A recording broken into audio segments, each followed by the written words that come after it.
नमस्कार दर्शक महानुभाव, हजुर सबैलाई अभिवादन। ओमकार बिन्दु संयुक्तम नित्यम ध्यायन्ति योगिन कामदम मोक्षदम चैव ओमकाराय नमो नमः। ओम शक्ति तत्त्वले विश्व ब्रह्माण्ड सञ्चालित छ। ओमको नाम जपले हाम्रो जीवन मोक्ष प्राप्ति हुँदछ। विश्व ब्रह्माण्ड जुन शक्तिले निहित छ, त्यस शक्तिलाई चिन्नु र जान्नु मानवको निम्ति अति नै आवश्यक पनि छ। आज हामी ओम तत्त्वमाथि चर्चा गर्नेछौँ अनि विश्व बन्धुत्व, एकता र भाइचारालाई कायम राख्न आज नितान्त आवश्यक छ। राष्ट्रिय एकता र सद्भावनालाई स्थापित गर्नु उत्तिकै आवश्यकता छ। जननी जन्मभूमिश्च स्वर्गदेवी गरियसी। जहाँ हामी जन्म्यौँ, हुर्क्यौँ, बढ्यौँ, त्यस देशले लागेको ऋणबाट हामी उर्ने पनि हुनु छ। यसरी वन्दे मातरमको एउटा शङ्खनाद पनि हुनु आवश्यक छ, किनकि हामी देश भारतका नागरिक हौँ। र आज हामी ओम तत्त्वमाथि चर्चा गर्नेछौँ। सँगसँगै भारत राष्ट्रमा एक विशाल महाकुम्भ उत्सव आयोजन हुन गइरहेको छ। यो महाकुम्भले पनि यही दर्शाएको छ कि विश्वमा शान्ति स्थापित होस्, ईश्वरले हामीमा करुणा प्रदान गरून्।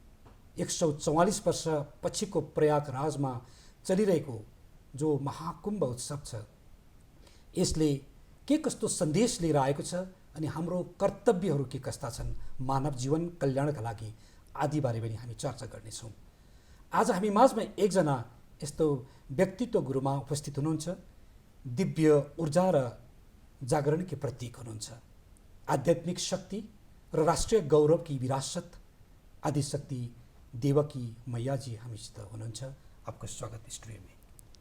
एक दूरदर्शी आध्यात्मिक गुरु, राष्ट्रिय जागृति र ईश्वरीय चेतना की एक अग्रदूत हुनुहुन्छ। ओम मण्डली शिवशक्ति अवतार सेवा संस्थान रायपुर छत्तीसगढबाट आज सिक्किममा यहाँ रहनु भएको छ अनि आज दूरदर्शन गान्तोकमा यहाँलाई हामीले निम्तो गरेर ओमको जप तपको महत्त्व सँगसँगै प्रयागराजमा चलिरहेको जो हाम्रो महाकुम्भ उत्सवमाथि पनि चर्चा गर्नेछौँ अनि हामी भारत देशका नागरिकप्रति वन्दे मातरमको महिमा बारे पनि चर्चा गर्नेछौँ। यहाँको साथमा हामीसित हुनुहुन्छ ओम मण्डलीका सह सञ्चालक विजय कुमारजी। आपको स्वागत अभिवादन। साथमा सिक्किमका हाम्रा एक होनहार व्यक्तित्व हुनुहुन्छ अनि ओम मण्डलीका एक भक्त अनि अनुयायी पनि हुनुहुन्छ, श्री हरिशंकर शर्मा सर। तपाईँलाई पनि स्वागत। नमस्कार। नमस्कार। तो शुरू में मैं ओम का चर्चा से कार्यक्रम शुरू करेंगे, क्योंकि विश्व ब्रह्मांड में इतना चराचर जगत में ईश्वर ने जो रचना किया है हर चीज़ का, हर वनस्पति से लेकर एक मानव जीवन तक, एक विवेकशील प्राणी हम लोग हैं। संसार संचालन करने में एक विवेकशील प्राणी का महत्व होता है, लेकिन ओम का महत्व उनको पता है जो विवेकशील प्राणी है। तो ओम क्या तत्व है, यहाँ से हम शुरू करेंगे। माँ, आपसे जानकारी दीजिए ना। ओम नमः शिवाय। मैं सबसे पहले तो ये कहूँगी कि ओम कोई तत्व नहीं है या कोई शब्द नहीं है, या ये तो चीज़ ऐसी है जो शब्द से भी परे है।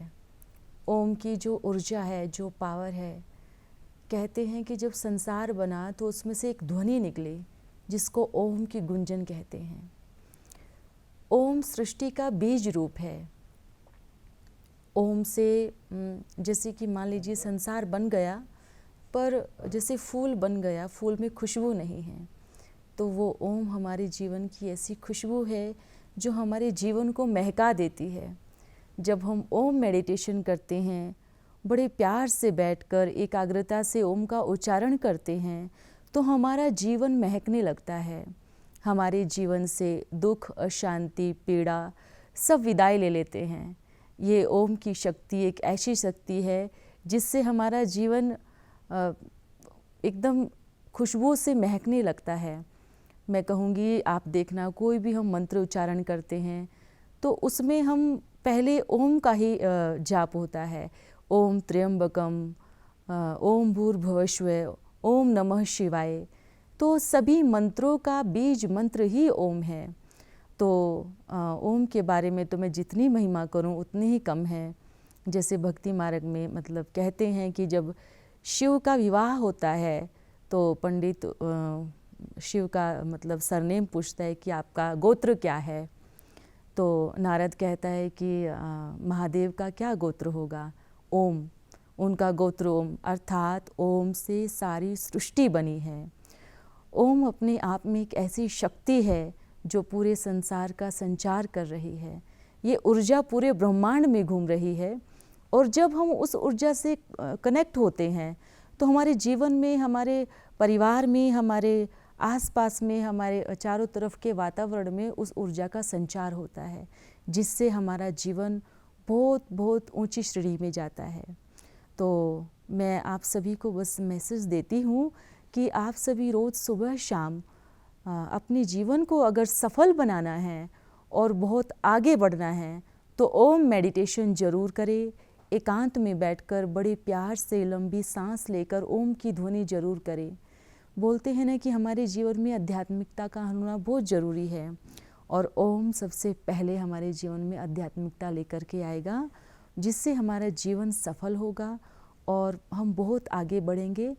और तो और हमारे जीवन में जो भी रुके हुए कर्तव्य हैं, जो भी कार्य रुकते हैं किसी न किसी कारणवश, तो ओम का उच्चारण करने से, वो एनर्जी आने से सारी चीज़ें ख़त्म हो जाती है, सारी रुकावटें ख़त्म हो जाती है और हमारा जीवन की जो यात्रा है वो बहुत अच्छे से चलती है। एक बाह्य शक्ति है हमारे और आंतरिक शक्ति है।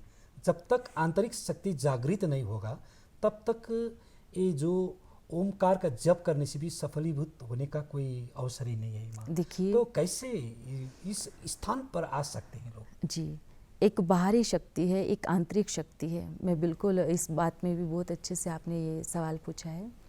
आप आंतरिक शक्ति को जगाने के लिए आपको पहले अपने अंदर से सारी चीज़ों को खाली करना पड़ेगा।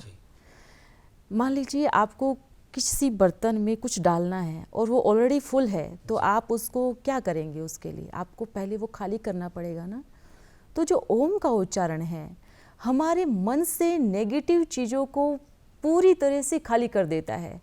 जब हम ओम का उच्चारण करके और डीप साइलेंट में बैठते हैं तब हमारी आंतरिक शक्ति जागरूक होती है। लेकिन आपको आंतरिक शक्ति जागरूक करने के लिए भी आपको ओम की ध्वनि करनी बहुत ज़रूरी है, क्योंकि अगर आप अंतरात्मा की शक्ति को जगाते हैं तो आपको ओम की ध्वनि से, जब आपके साथ ऊपर की ऊर्जा कनेक्ट होती है तो ऑटोमेटिकली अंदर से सब खाली हो जाता है। जो हमारा मन भटकना, बेचैन होना, चंचल होना, वो पूरी तरह से साइलेंस में हो जाते हैं।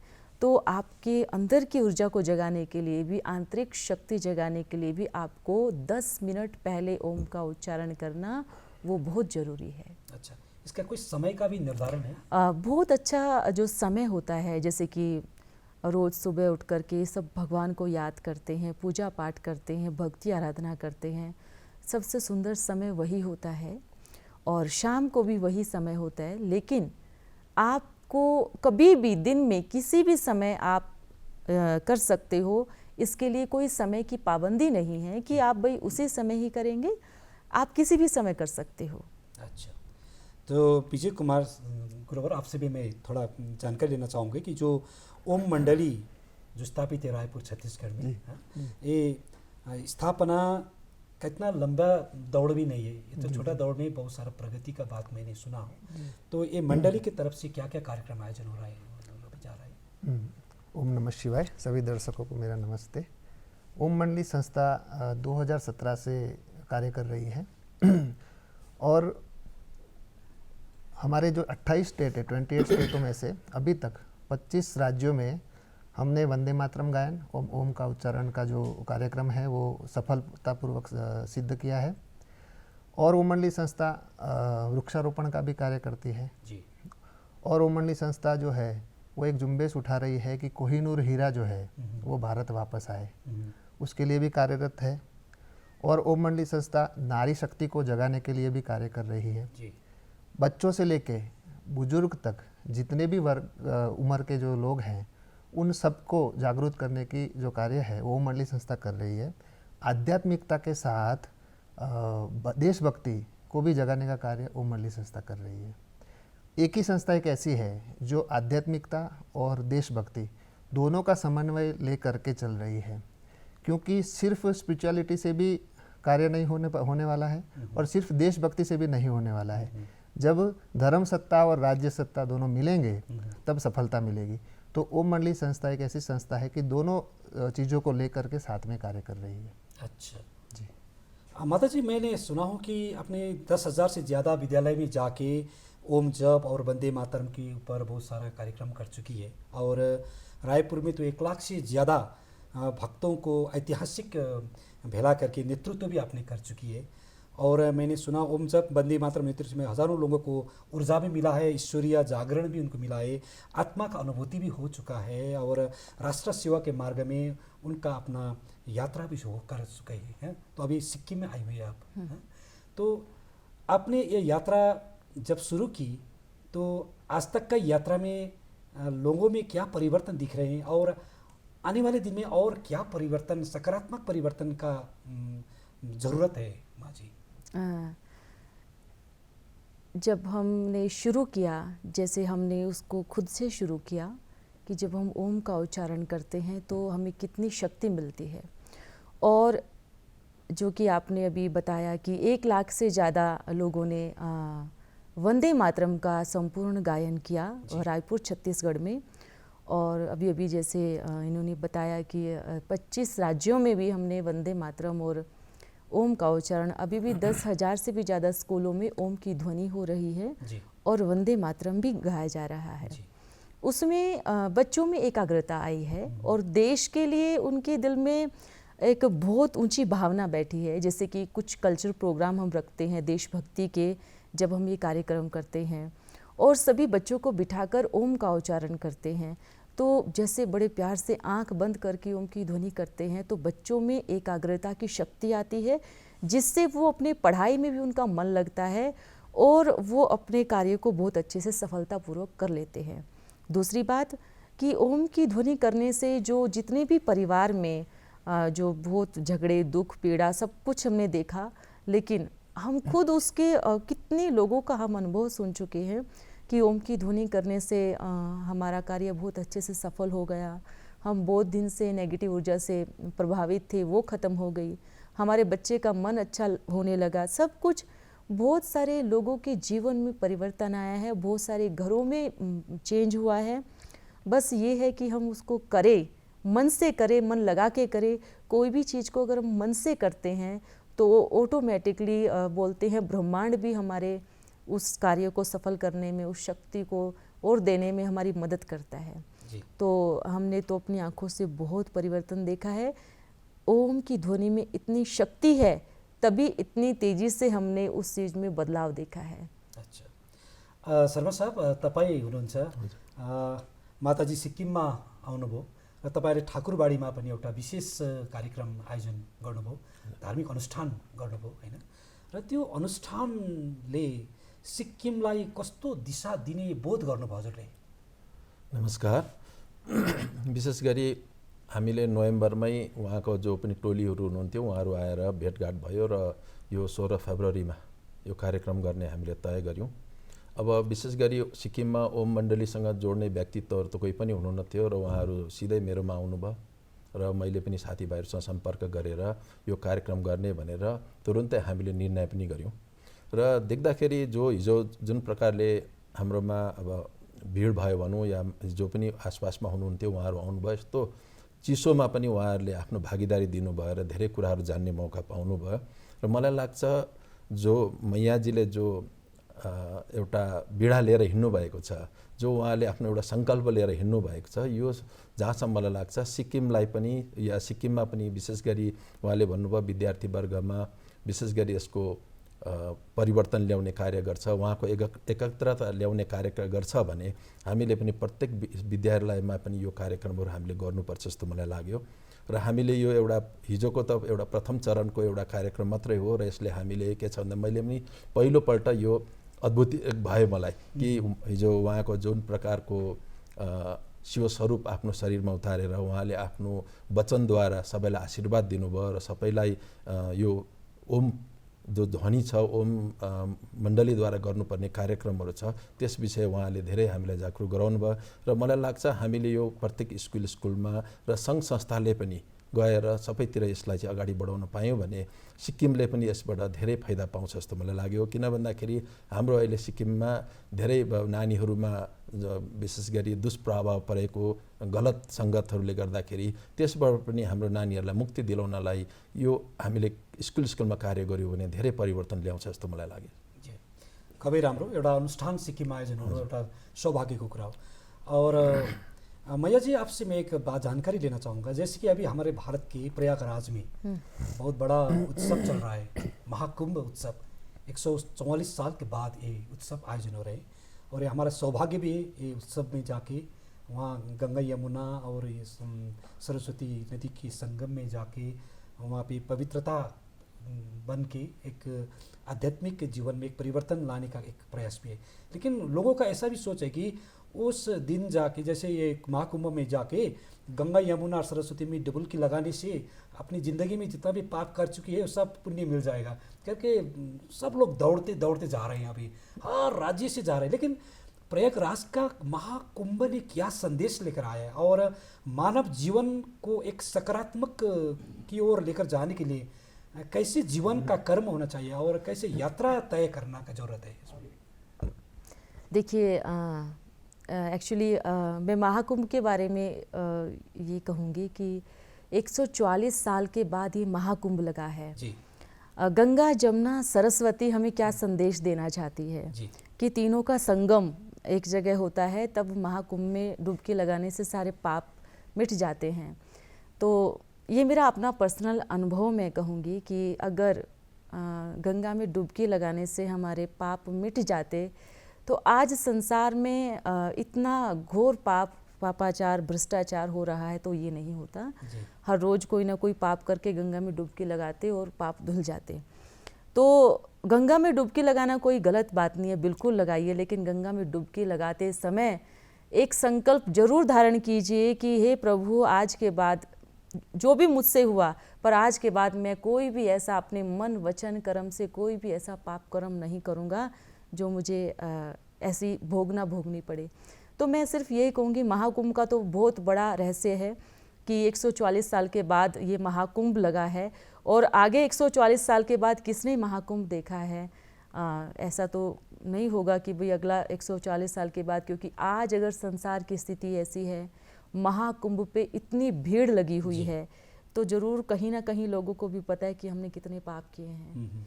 तो बस यही कहूँगी कि महाकुंभ में भल जाए, लेकिन ज्ञान के हिसाब से देखिए उसको कि हमें एक तरह से ज्ञान की गंगा भी बनना है, हमें अपने कर्मों को भी ठीक करना है।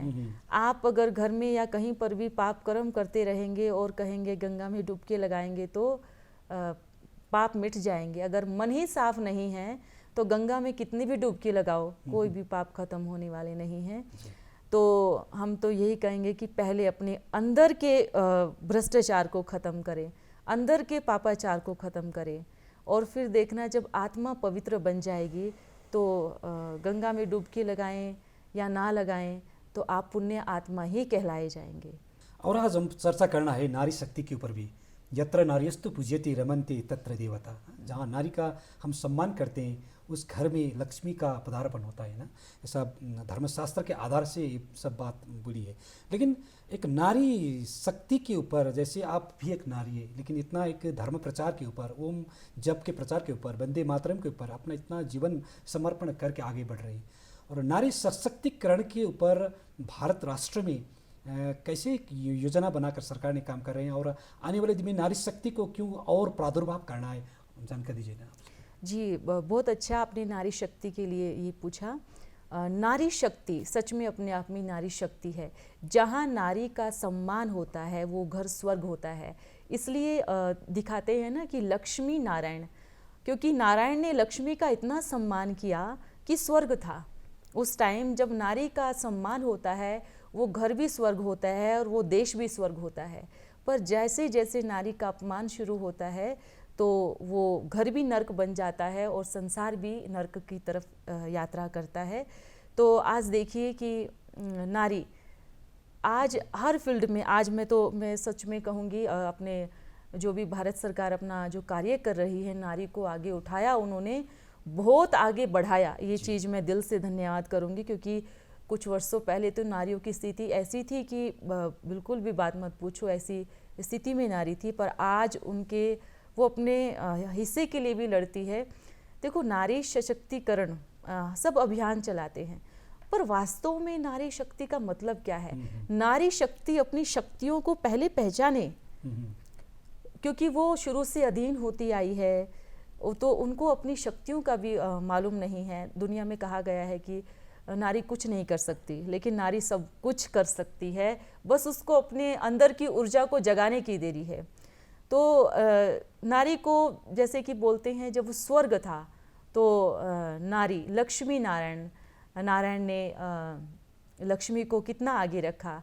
जैसे कहते हैं सीता राम ने नारी को कैसे, सीता को किस तरीके से रखा। लेकिन आज के समय में आप देखिए, नारी को सिर्फ 4 दीवारी के अंदर कैद किया हुआ है।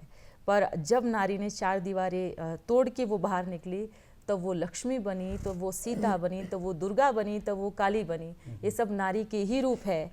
हर पुरुष नारी से ही पैदा हुआ है। आपने देखना, शुरू से ही हर किसी की, इस सृष्टि की कहूँगी मैं, रचना ही नारी है। नारी से ही हर कोई हुआ है। नारी ने सब कुछ छोड़ करके सब भूल गई है। इसलिए, लेकिन अगर नारी चाहे तो स्वर्ग भी बना सकती है। ये भी हम कहेंगे कि नारी को सिर्फ अपने अंदर की ऊर्जा को जागरूक करने की ज़रूरत है। बोलते हैं ना कि परिवार कैसे चलता है, जिससे नारी, स्त्री और पुरुष एक ही गाड़ी के 2 पहिए होते हैं। अगर दोनों पावरफुल है तो वो संसार भी और वो घर भी स्वर्ग है। तो दोनों को पावरफुल बनना है। इसलिए नारी शक्ति को कहूँगी। इसलिए बोलते ना, भारत माता की जय बोलते हैं, भारत पिता की जय नहीं बोलते, है ना। वंदे मातरम बोलते हैं, वंदे पितरम नहीं बोलते। तो जय भवानी बोलते हैं, है ना। तो हर जगह नारी, मतलब नारी अपने आप में क्या है। इसलिए नारी के 9 रूप है। कितने सारे रूपों से नारी कार्य करती है। बस नारी को एक दिशा, उसको अपनी दिशा को अच्छे से पकड़ने की आवश्यकता है। सर, आपसे मैं पूछना चाहूँगा कि जैसे शर्मा साहब ने बोला कि सिक्किम राज्य में भी ऐसा स्कूल में ऐसा ओम जप का एक कार्यक्रम शुरू होना चाहिए, वंदे मातरम का कार्यक्रम शुरू होना चाहिए, तो बाल विद्यार्थियों ने, युवाओं में एक सकारात्मक परिवर्तन आ जाएगा। तो ऐसा कार्यक्रम अगर हम सिक्किम में संचालन करना चाहें तो आपके संस्थान के तरफ से कैसे हम जुड़ सकते हैं, और सिक्किम सरकार और आपके संस्थान से कोई ऐसा कार्यक्रम करना ज़रूरत है कि नहीं, इसका संबद्ध होने के लिए क्या व्यवस्था है? बिल्कुल, ओम मंडली संस्था से कोई भी जुड़ सकता है जी।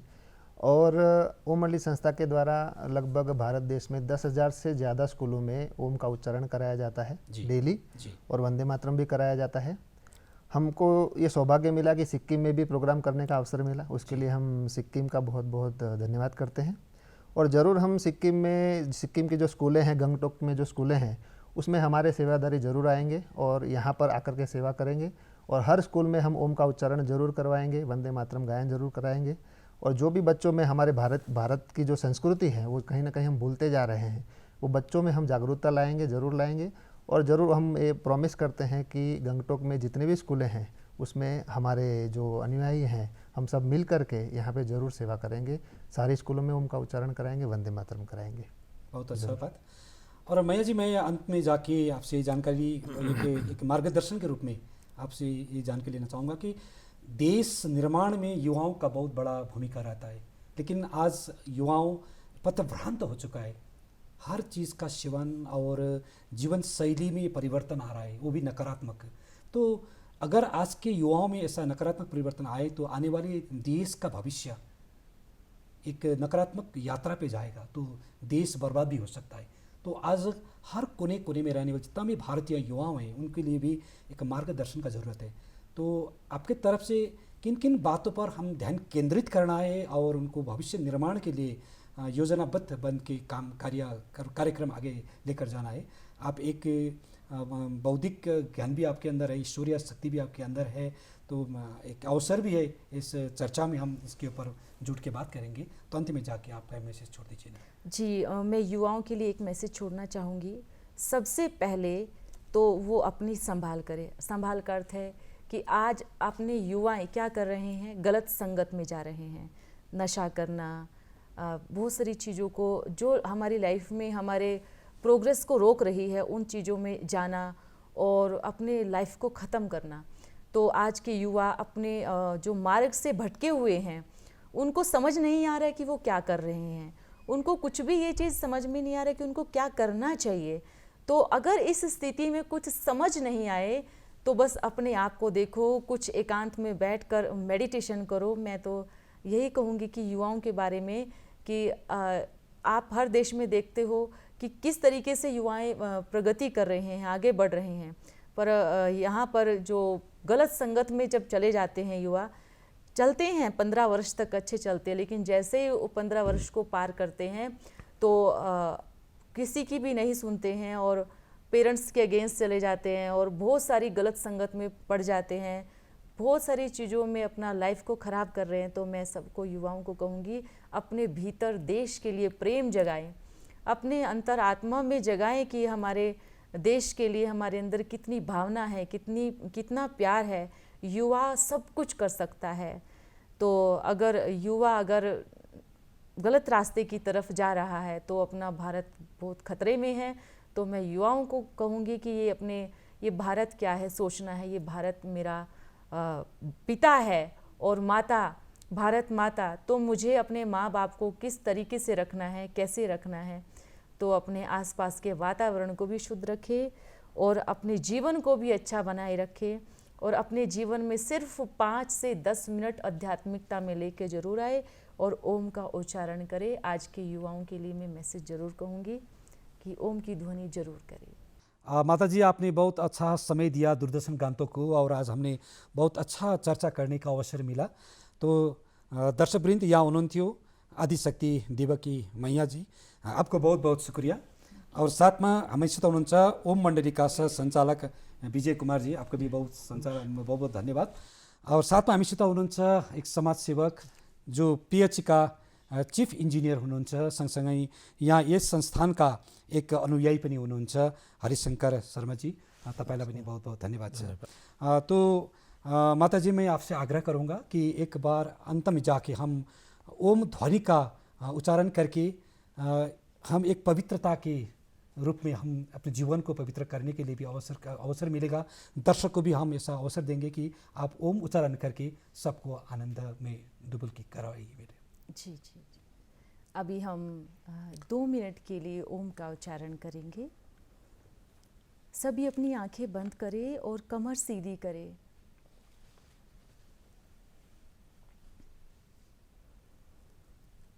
ओ